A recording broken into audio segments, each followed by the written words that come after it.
Hey, what's going on, everyone? It's been a couple days. I've been off from work. I got my Xbox Series X. So, for any of you who don't know, I'm a nerdy gamer. Not a lot of stuff that came out recently on the system, but I can say that I actually got one. I am a Xbox guy. Some of you might be PlayStation guys, which is fine, or girls. Doesn't matter to me. We're all gamers, so that's all that matters. So I just wanted to make a quick little tidbit video. As you guys know, with the Niners season the way it is, I'm not really doing week to week, getting ready for every game and pros and cons and stuff, just because I feel like the 49ers this year are just not the team that we all expected to be. Now, I will say that they're going against New Orleans, and New Orleans is healthy. And New Orleans has, I think, possibly a returning Michael Thomas. And they have Emmanuel Sanders, who was recently said that he wanted to kick our ass. So keep that in mind. And they also have Quan Alexander. And they have a Hall of Fame quarterback in Drew Brees. So you have to take all those things into consideration. And then there's us. Injuries upon injuries, no Kittle, no Garoppolo. No Raheem Mostert. I don't know if Debo's going to play in this game. He didn't practice yesterday, so that might be a no. It's just there's a lot going against the 49ers. And it's kind of a weird situation, too, because do you want them to do well and finish out good? Or do you want the 49ers to kind of go to the 4-12, 5-11 route and, have some optimism as the season ends, but get themselves in a position to draft a quarterback. So it's kind of one of those things. I'm more on the line.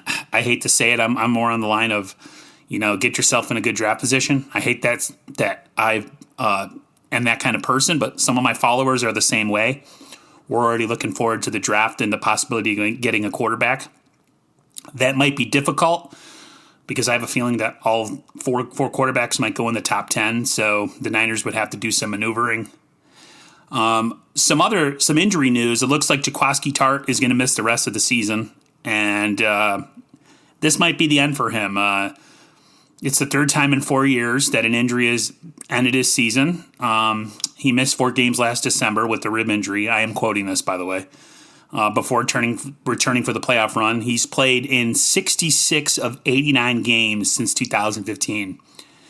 So, I think the 49ers in general have some work to do with their secondary. I listened to a Grant Cohn video piece, and he thinks that the Niners' philosophy about drafting from front to back needs to change.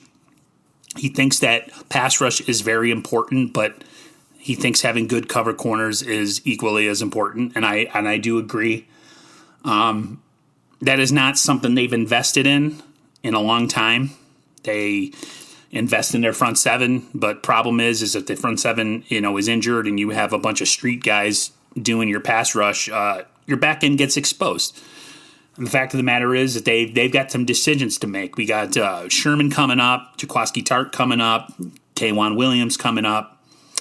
I don't know what the status is on Emmanuel Moseley or Jason Verrett, but they're going to have to make some decisions and rehab this secondary. I know I made that in a previous video, and I'm repeating myself, but I just think that is definitely a place of importance. One thing that I also, and I mentioned Grant Cohn a lot, but he mentioned how if he could talk to Jed, he would ask Jed about all the setbacks in our injury situation and how there's always setback after setback after setback.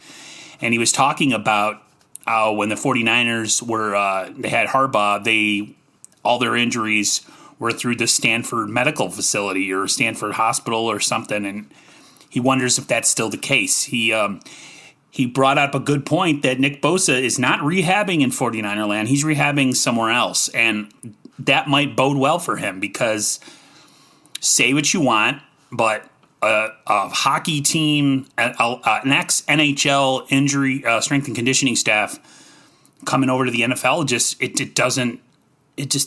I feel like it's a problem, and I don't know what you guys think, but you got. There's going to definitely be this offseason. There's going to definitely be some decisions that have to be made. Shanahan was quoted saying that they're not going to do anything with the strength staff, so he's blaming it more on the odd off season. So we will see. I mean, this is what is it? His fourth losing season, or how many losing seasons does he have now? We have our first, our second. This is his third losing season in 4 years, I think. So, you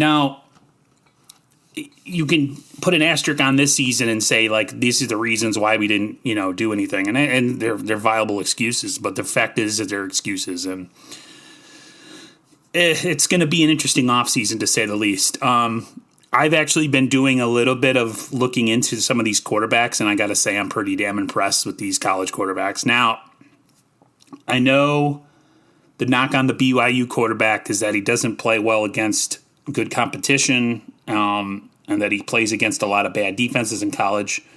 So you got to take that into consideration. You definitely have to take that into consideration. But who knows? I mean, we still have the senior game or the Senior Bowl, if that even happens this year, and then you got all your off-season stuff with the combine or whatever, which we'll see if that happens too. You got some things in time before all that. We can see the rest of the season how these guys play out. But man, I'm really impressed with some of these quarterbacks, how athletic they are and dual threat they are. It's sad that Kaepernick, and I'm not the biggest Kaepernick fan. I was kind of at first, but his skill set, part of his skill set, he was a little too early. If he was coming out right now, he might have things would be different. The problem with him is he wasn't a guy who read the field very well. He was a one-read guy and then take off. So, but the skill set as far as moving around in the pocket and making time for yourself, he was fantastic at that. Drew Brees. Russell Wilson is your prototypical guy. You look at the Tua, the Dolphins quarterback, and he's coming into his own. I hope really well for him. Hope he stays healthy, because it's like those kind of quarterbacks, man. The guys who can make time for themselves in the pocket, they really do well for themselves. They elongate plays. They keep defenses honest. And we'll see. I mean, I just think that the 49ers' way of doing things recently just isn't the way to do it anymore.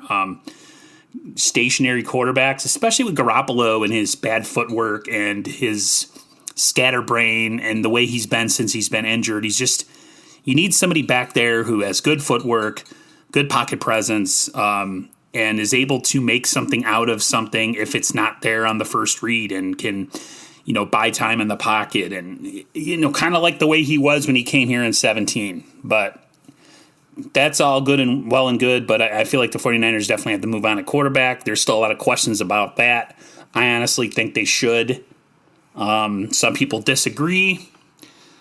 The way I look at it is if you can make cap space by losing guys like even Garoppolo, and you can put money towards other players like Fred Warner, who you got to have and you got to keep, why not do it? You get a cheaper quarterback, a young quarterback, a guy that you effectively, if you coach him up right and he stays healthy, you can have for a really long time. And good quarterbacks, hide the flaws of your team. I mean, look at Seattle.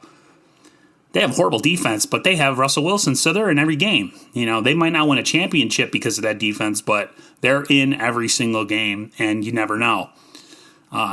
You don't always. You can have a lesser defense on the other side if you have a all-star, all-pro, Pro Bowl quarterback. So we will see.